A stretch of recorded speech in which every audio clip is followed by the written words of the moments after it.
ओम नमः सिद्धेभ्यः। नमः सिद्धेभ्यः। ओम नमः सिद्धेभ्यः। भूनाभोजमार्तण्डं धर्मामृतपयोधरम् योगिकल्पतरुं नौमि देवदेवं वृषध्वजम्। भवज्ज्वलनसम्भ्रान्त सत्त्वशान्तिसुधार्णव देवचन्द्रप्रभपुष्पात् ज्ञानरत्नाकरश्रियं सत्सह्यं पयपूर पवित्रत्रिजगत्त्रयं शान्तिनाथ नमस्यामि विश्वविघ्नोपशान्ते। श्रियं सर्वकल्याणं कुमुदाकरचन्द्रमा देवश्रीवर्धमानाख्य क्रिया भव्याभिनन्दिता। बोलिए पार्श्वनाथ भगवान की, चोईसो भगवान की जय। बोलिए आचार्य गुरु विद्यासागर जी महाराज की।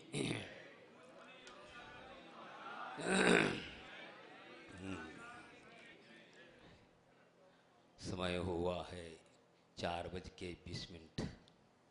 समय को ध्यान देते हुए यदि हम स्वाध्याय करते हैं तो हृदयंगम होता है, अन्यथा ऐसे ही बात करने से हृदयंगम नहीं होता। भले ही इस युग में बहुत स्वाध्याय चल रहा है लेकिन हृदयंगम नहीं हो रहा है, इसलिए वे अपने स्वाध्याय का अर्थ नहीं समझ पा रहे।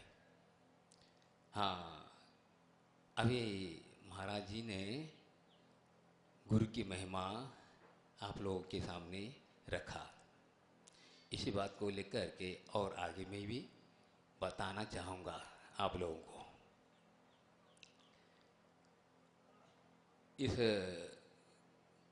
पंचम काल में अनेकानेक आचार्य हुए। इसमें आचार्य पूज्यपाद स्वामी हुए जिन्होंने 10 भक्तियाँ लिखी हैं। उन 10 भक्तियों में एक भक्ति यह है महागुरु भक्ति। पंच महागुरु भक्ति कहा, अतः पांचों परविष्ट को गुरु कहा। आज गुरु का अभाव नहीं है। गुरु किसे कहते हैं? जगताम जगती जगत गुरु, जो पतित आत्माओं को, जगत के पतित आत्माओं को कल्याण के वास्ते जिन्हें उपदेश देते हैं उन्हें जगत गुरु कहते हैं। तो आज हम लोगों का सौभाग्य है ऐसे पावन पवित्र आत्मा का सानिध्य गुरु के रूप में हमें प्राप्त हुआ है। गुरु अर्थात क्या है? गुरु का दर्शन ही सत्य का दर्शन है। गुरु की उपासना सत्य की उपासना है। हम अपने चक्षुओं के द्वारा सत्य को देख रहे हैं, सत्य के स्वरूप में है, सत्य की खोज में है। सत्य जो है हमें अनुभव करने की चीज़ है, देखने की चीज़ नहीं। लेकिन हम लोगों को सौभाग्य है, गुरु साक्षात हमें प्राप्त हैं और उनकी चर्या, उनका दर्शन, उनकी वंदना हमारे लिए पावन पवित्र करती है। इससे बढ़ कर के और सतयुग क्या हो सकता है? तो गुरु की महिमा गाते हुए ग्रंथों में लिखा है, गुरु किसे कहते हैं? जिनके पास उच्चतम ज्ञान होता है, उत्कृष्ट वात्सल्य होता है और निर्द्वंद, निर्लिप्त और स्थिर शांति जहाँ प्राप्त होती है उसी का नाम गुरु है। हम लोग वहाँ जा कर के चरणों में बैठते हैं तो शांति क्या है ये ज्ञात होता है, सब भूल जाते हैं और गुरु चरणों में ऐसा आनंद आता है कि बस सब एक तरफ भले ही कितनी गिरागी हो, लेकिन वीतरागता के अनुभूति करने के लिए इच्छुक होने लगता है और शांति की अनुभूति करता है। सब द्वंद्व शांत हो जाते हैं। ऐसे गुरु की महिमा है। गुरु वही है और कुछ नहीं है। तो हम लोगों को गुरु मिले हैं, तो गुरु के शरण प्राप्त करके, एक जगह लिखा है, बहुत सुंदर बात कही है, गुरु की शरण को, गुरु की समीपता को प्राप्त करके लघुतम को गुरुतम बनाना ही क्या है? सही सही भक्ति है। बताइए, आचार्य ज्ञान सागर जी की है, उन्होंने समीपता प्राप्त करके लघुतम जीवन को गुरुतम बनाया। यह आज हम साक्षात पा रहे हैं। हमें भी ऐसा गुरु की कृपा प्राप्त हो गई और ऐसा उन्होंने आशीर्वाद दिया। बस मैं 2 बार तो दर्शन किया, तीसरी बार में तो उनके पीछे हो ही गया। मैं कुछ जानता नहीं था, लेकिन ऐसे उन्होंने आशीर्वाद दिया। बस शब्दों की बात कहने की नहीं है, अनुभव की बात है। बस सिंपल शब्द कहती है, हमें ऐसे आनंद शांति मिली, बस सब भूल गया। तो आप लोगों का भी सौभाग्य है कि यह ऐसी महान आत्मा का दर्शन आपको प्राप्त हो रहा है। तो क्या केवल दर्शन से मतलब नहीं है, हमें उनके वचनों को अपने हृदयंगम करना चाहिए। सही वास्तविक गुरु की महिमा को समझने वाला होता है। नहीं केवल हम जयकारा लगाते हैं आदि आदि, लेकिन ऐसा नहीं। उनके वचन हमारे हृदयंगम क्यों नहीं हो रहे, ये सोचना चाहिए। वास्तविक गुरु भक्ति करने वाला सोचता है क्या? तो गुरु आज्ञा बहुत ऊंची चीज है। उनके वचनों को अपने हृदयंगम में गुरु आज्ञा का पालन करना बहुत सौभाग्य माना जाता है। शास्त्रों में लिखा है, गुरु शिष्य के लिए आज्ञा देते हैं तो गुरु शिष्य कहता है बड़ा सौभाग्य का दिन है। क्या क्या कहते हैं? शिष्य कहता है आज गुरु ने मुझे लिए आज्ञा दी है, इसका मैं बहुत बड़ा सौभाग्यशाली समझता हूँ। तो आज्ञा भी उन्हीं को देते हैं जो आज्ञा का अनुपालन करता है। शास्त्रों में ये भी लिखा है, आज्ञा सम्यक्तिक चीज है, सम्यक दर्शन का प्रतीक है। क्या? गुरु की आज्ञा का पालन करना क्या है? उसके पास सम्यक दर्शन है। गुरु आज्ञा सम्यक तो बहुत ऊंची चीज है। केवल आज्ञा सुनने मात्र नहीं, उसके अनुसार चलना चाहिए। देखिए, ज्ञान सागर जी महाराज का मुझे भी दर्शन करने का सौभाग्य मिला और आचार्य को तो मिला ही, और उनकी वरद हस्त ऐसा मिला है। भले अल्पकाल के लिए, उन्हें 5 साल के लिए मिले, लेकिन आज भी वे उनकी सेवा अभी भी कर रहे हैं, वास्तविक सेवा कर रहे हैं। क्या वही सेवा का ही प्रतिफल है कि आज इस बुंदेलखंड में, इस मध्यलोक में या पूरे देश में धर्म प्रभावना जो हो रही है, किसकी है? गुरु आज्ञा का पालन करने का सौभाग्य उन्हें प्राप्त हुआ। तो आज हमें भी करना चाहिए। ताली बजाने से कोई इससे मतलब नहीं होता। ताली क्यों बजा रहे हैं? ताली के योग्य हम काम कर रहे हैं क्या? बात ये सोचना है। तो हम गुरु की महिमा का क्या समझा हमने? केवल शब्दों के द्वारा नहीं, जीवन में उतारने से वास्तविक गुरु की भक्ति मानी जाती है।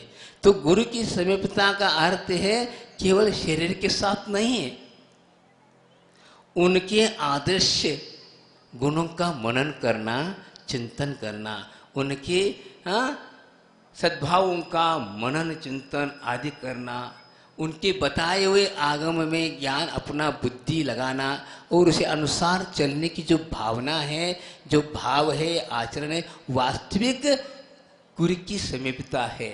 इससे ये ज्ञात होता है कि हम भले ही कितनी दूर हों और उनके वचन यदि हमारे दिल में उतरे हैं और उनके साथ चल रहे हैं तो हम गुरु के समीप हैं। और यदि हम गुरु के पास रख करके भी यदि उन वचनों का अनुपालन नहीं करते हैं तो क्या मतलब हुआ? आज से मुझे आचार्य जी की आज्ञा हुई। प्रथम बार मैं 1986 में बंडा चतुर्मास किया था। तो कई लोगों ने पूछा, आप तो गुरु महाराज से दूर होने से कैसा अनुभव हो रहा आपको? हमने कहा, अरे आप लोगों को क्या सुनाया जाए, आप समीप है कहाँ, हम समीप में हैं। कैसे? तो हमने उनको 4 लाइन सुनाया। इस दुनिया में वह मुदा है, अतः मूर्ख है, जो सदा खुदा के पास रहता वो भी जुदा है।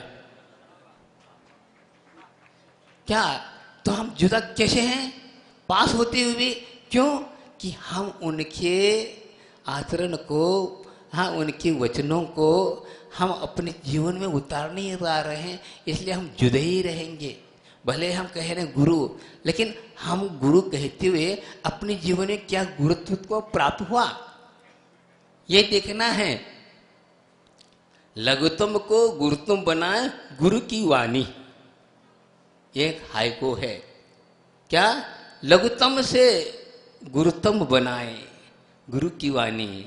आप लोग बहुत सालों से सुन रहे हो, लेकिन आप अपने जीवन में सोचिए, समझिए, हमने अपने जीवन में गुरु की वाणी को कितना स्थान दिया, क्या जीवन में, हाँ, अनुभव में आ रहा है, कितने सुना आपने।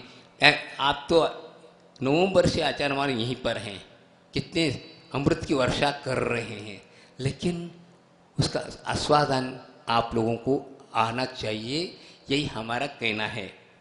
तो समय ज़्यादा देखते हुए मैं कह रहा हूँ, एक दृष्टांत देता हूँ।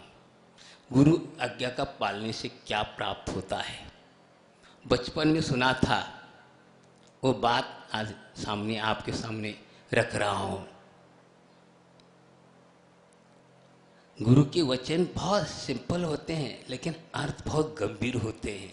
हम अर्थ गंभीर की ओर दृष्टिपात नहीं करते, इसलिए वो हम नकार दे, अब उसको हम समझते ही नहीं हैं, बहुत रहस्यपूर्ण होते हैं। एक महाराज ने एक श्रावक से कहा, एक ग्रस्त से कहा, आप प्रतिदिन मंदिर जाया करो।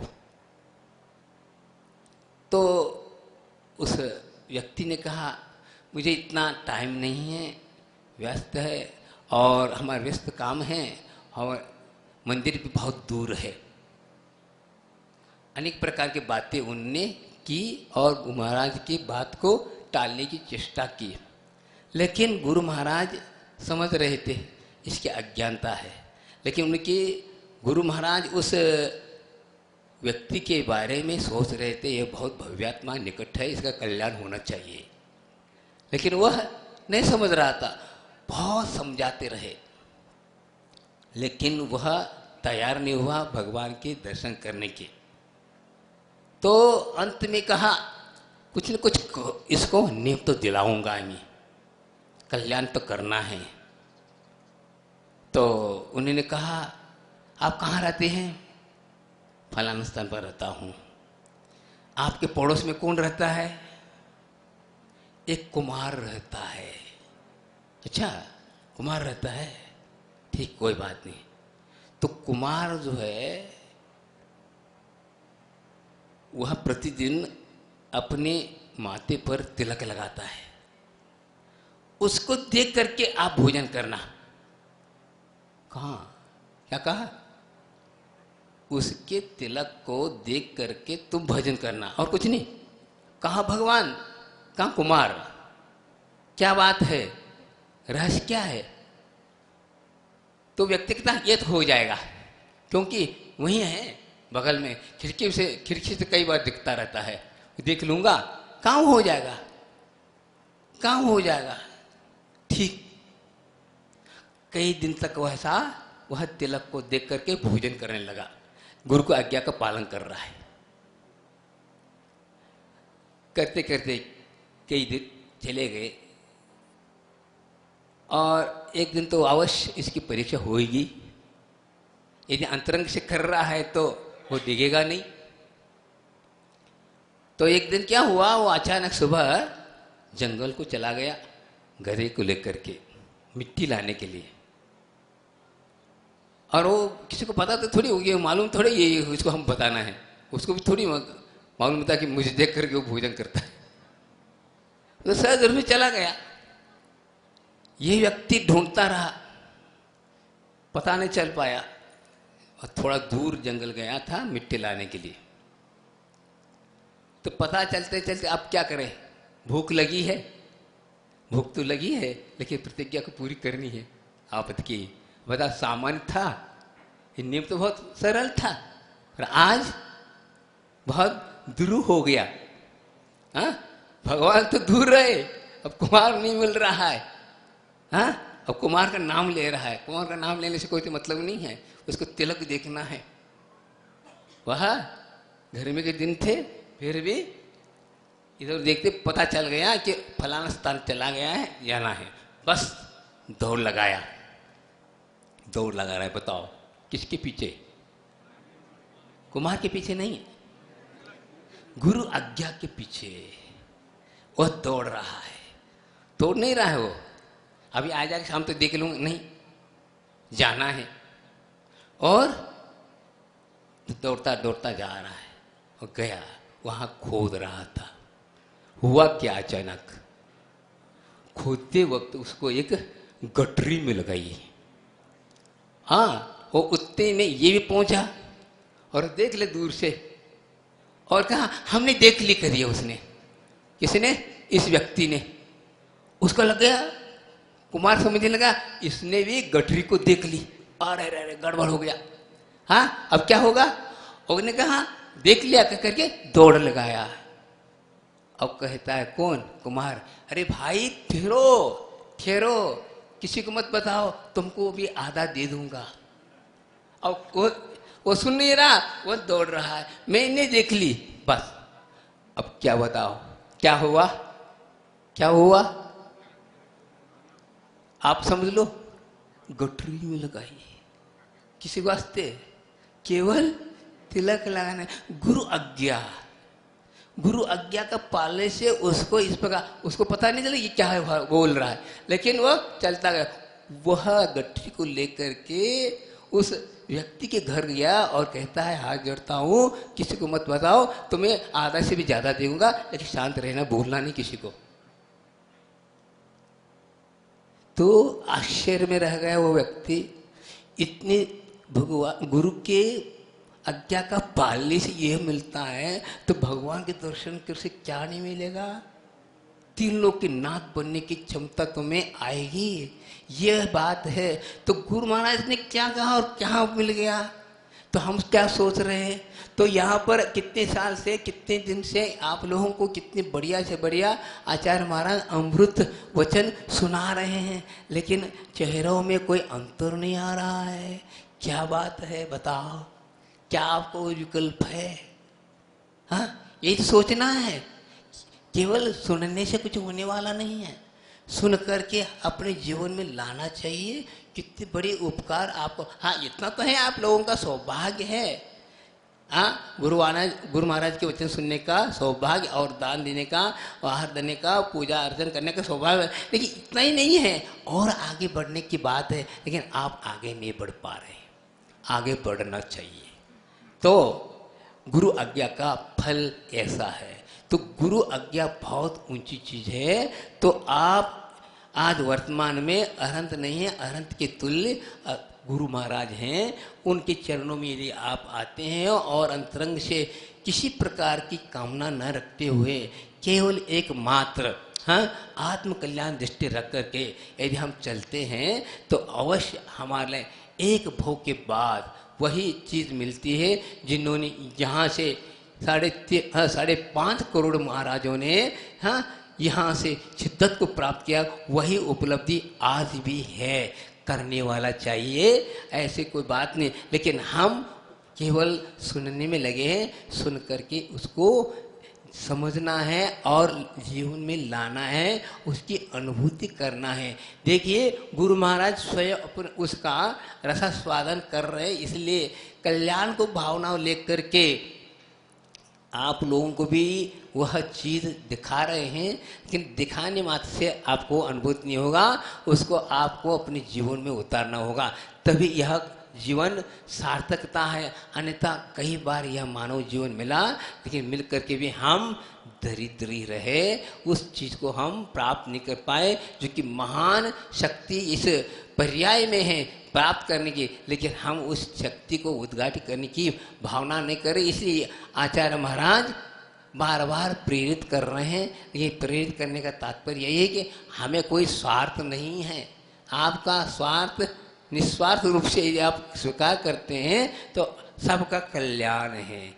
इसलिए तो समय बहुत हुआ, 4:45 बज रहे हैं, तो कहने का तात्पर्य है कि हम गुरु महाराज हमारे लिए ऐसे मिले हैं जो साक्षात अनंत के तुल्य हैं। उनके दर्शन से सब कुछ उपलब्ध होगा, इसमें कोई संदेह नहीं। इस संदेह को छोड़ करके यदि हम अपने जीवन को अर्पित करते हैं तो अवश्य हमारा जीवन प्राप्त करना सार्थक है। इस प्रकार तो कई हो जाते हैं। देखिए, एक नगर के इंदौर के एक जो हम तो नहीं परिचित, आचार्य महाराज के चतुर्मास हुआ और उसके बाद वह कौन सचिन कोई थे, तो उनके पिताजी को कैंसर हो गया, लेकिन वो कहाँ थे?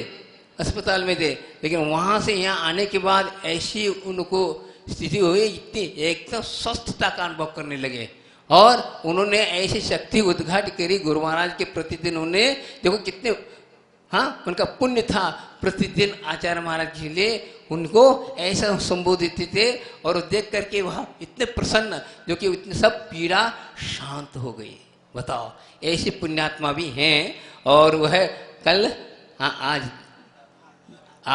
रात के 2 बजे 2:45 बजे उनका स्वर्गवास हुआ। तो क्या हम देख रहे हैं कैसे कैसे पुण्य हैं, किस प्रकार भव्यात्मा है गुरु महाराज के चरणों में आते हैं और अपना कल्याण कर जाते हैं। यही भी एक पुण्य है, कौन समझता था। लेकिन वे इतना बड़ा रोग होकर के भी वह रोग वहाँ ठीक नहीं हो सका और यहाँ पर ऐसा उनका पुण्य था, वहाँ यहाँ पर आए और उन्होंने ऐसे प्राप्त किया। तो हम लोगों को अपने के लिए ऐसी शक्ति हमें जागृत करना है। सब भूल जाओ। और हम ये नहीं कह रहे कि आप आचार्य से दीक्षा लो, दीक्षा की बात नहीं कर रहा हूँ मैं, लेकिन आप इतना लक्ष्य बनाओ कि हमें भी कुछ जीवन में प्राप्त करना है, तभी यह जीवन सार्थकता है। बाकी कोई सार्थकता नहीं है। देखिए, उस पुण्यात्मा ने ऐसा पुण्य अर्जन किया, बस हमें वो उस आत्मा को हम कितने बढ़िया से बढ़िया वो सुनते सुनते एकदम